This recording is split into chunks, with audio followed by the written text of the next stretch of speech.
এক টুকরো মাটি যখন রূপ নেয় শক্ত মজবুত ইটের, তখন জন্ম নেয় শহর, গড়ে ওঠে ভবিষ্যৎ। সুদক্ষ হাতের ছোঁয়ায় তৈরি হয় হাজারো ইট। আর সেই ইটই আমাদের ঘর, রাস্তা, শহরের প্রতিটি কোণ গড়ার নীরব কারিগর। কিন্তু কিভাবে তৈরি হয় এই ইট? কিভাবে মাটির কাদামাটি বদলে যায় শক্ত ইটের রূপে? আজ আমরা জানব বাংলাদেশে হাতে তৈরি ইটের এক অবিশ্বাস্য প্রক্রিয়ার গল্প। ইট তৈরির প্রধান উপাদান হলো মাটি। সাধারণত নদীর পাড়ের পলিমাটি বা বিশেষ ধরনের লালচে মাটি ব্যবহার করা হয়। মাটিকে ভালোভাবে গুঁড়িয়ে পানি মিশিয়ে কাদার মতো তৈরি করা হয়, যেন এটি সহজে ছাঁচে ঢালাই করা যায়। এর জন্য ব্যবহার করা হয় একটি গ্রাইন্ডার। 2 থেকে 3 জন মাটির স্তূপ থেকে গ্রাইন্ডারের ভেতর মাটি ফেলে, যেখানে মাটি পানি একসাথে মিশে কাদা মাটি বের হয়ে আসে। আপনি জানেন কি, পৃথিবীর সবচেয়ে পুরাতন ইট 9,000 বছর আগের। এটি পাওয়া গেছে বর্তমান তুরস্কের এলাকায়। কিন্তু তখনকার ইট আগুনে পোড়ানো হতো না, বরং রোদে শুকিয়ে তৈরি করা হতো।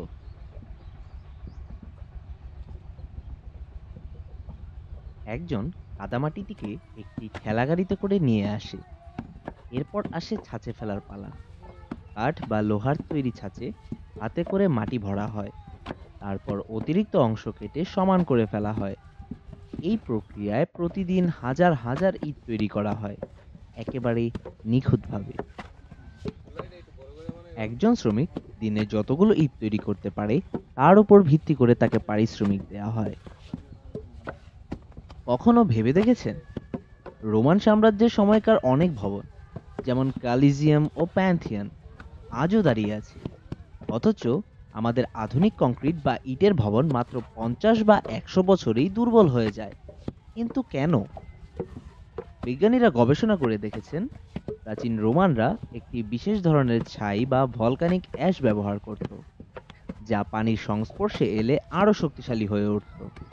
অর্থাৎ, যেখানে আমাদের আধুনিক ইট ও কংক্রিট ধীরে ধীরে ক্ষয় হয়, রোমানদের ব্যবহৃত ইটের মতো উপাদান সময়ের সাথে আরও শক্তিশালী হয়ে উঠত। কাঁচা ইটগুলো রোদে শুকানোর জন্য কয়েকদিন রেখে দেওয়া হয়। এই সময় ইটের ভেতরের আর্দ্রতা কমে যায় এবং এটি শক্ত হয়। তবে বৃষ্টি হলে বড় সমস্যা হয়ে দাঁড়ায়, কারণ ভিজে গেলে ইট নরম হয়ে যায় এবং সেই ইট ব্যবহার উপযোগী থাকে না। একটি ভ্যানে করে একজন শ্রমিক ইটগুলোকে চুল্লির কাছে নিয়ে যাচ্ছেন, যেখানে বিশেষভাবে সাজিয়ে নেওয়া হবে ইটগুলোকে। সবচেয়ে গুরুত্বপূর্ণ ধাপ হলো পোড়ানো।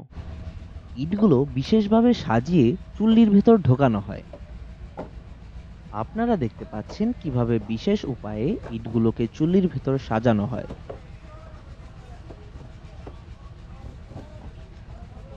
সাজানো শেষে বাহিরের অংশটি সম্পূর্ণরূপে লেপে দেওয়া হয় কাদামাটির সাহায্যে। তারপর কয়লা, কাঠ বা খড় দিয়ে কয়েকদিন ধরে পোড়ানো হয়। এখানে কয়লা দিয়ে পোড়ানো হচ্ছে। একটি শক্তিশালী ব্লোয়ার মেশিন ধোঁয়াকে দ্রুত টেনে চোঙার মাধ্যমে বাইরে বের করে দেয়, যাতে ইট ভাটার ভেতরের বাতাস পরিষ্কার থাকে। এই বিশেষ প্রক্রিয়ার মাধ্যমে ধোঁয়ার প্রবাহ নিয়ন্ত্রিত হয়ে পরিবেশ দূষণ কিছুটা কমানো যায়। পোড়ানো শেষ হয়ে গেলে এবার ইটগুলোকে চুল্লি থেকে বের করার পালা। প্রচণ্ড তাপে ইট শক্ত হয়ে লালচে বা কালচে লাল রং ধারণ করে। কখনো ভেবে দেখেছেন ইটের রং কেন লালচে হয়? ইট পোড়ানোর সময় এতে থাকা আয়রন অক্সাইড উচ্চ তাপে বিক্রিয়া করে, যার ফলে এটি লালচে বা কমলা রং ধারণ করে। তবে যদি তাপমাত্রা খুব বেশি হয়, তাহলে ইট কালচে বা বেগুনি রঙের হতে পারে। সাধারণত 800 ডিগ্রি সেন্টিগ্রেড থেকে 1200 ডিগ্রি সেন্টিগ্রেড পর্যন্ত তাপে পোড়ানো হয় ইটগুলোকে। বেশি তাপ দিলে ইট বেশি শক্ত হয়। তবে যদি বেশি গরম হয়, তাহলে ইট গ্লাসের মতো চকচকে ও ভঙ্গুর হয়ে যেতে পারে। এবার ইটগুলোকে ঠান্ডা করা হয় এবং বিক্রির জন্য প্রস্তুত করা হয়। এই মজবুত ইটগুলোই আমাদের বাড়িঘর, রাস্তা ও বড় বড় স্থাপনায় ভিত্তি গড়ে তোলে।